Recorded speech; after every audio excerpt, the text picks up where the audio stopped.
সালামু আলাইকুম। আজকে দুইটা পারফিউম নিয়ে কথা বলবো, যে দুইটা পারফিউম আন্ডাররেটেড অনেক, বাট স্মেল অনেক গর্জিয়াস। তো সর্বপ্রথম যে পারফিউমটা নিয়ে কথা বলবো তা হচ্ছে বিন আমির।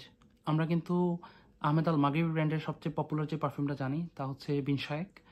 বিন আমিরটাও কিন্তু অনেক ভালো একটা পারফিউম, ঠিক আছে, যদিও আন্ডাররেটেড, কিন্তু পারফিউমের স্মেল অনেক গর্জিয়াস। এটা কিন্তু ওল্ড ব্যাচের পারফিউম, মানে নতুন ব্যাচের তুলনায় পারফরমেন্স 1-2 ঘন্টা হলেও ভালো পাওয়া যাবে ইনশাল্লাহ, ঠিক আছে।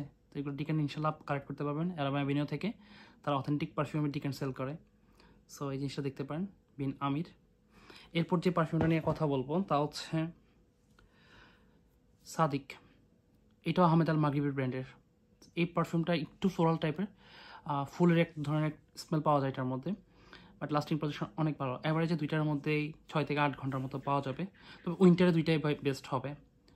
যারা ট্রাই করেন নাই তারা অবভিয়াসলি সর্বপ্রথম ডিকেন ট্রাই করবেন, ইনশাল্লাহ ভালো ফিডব্যাক পাওয়া যাবে, ঠিক আছে। ভালো রিকমেন্ডেশন গেটার এই পারফিউমগুলো।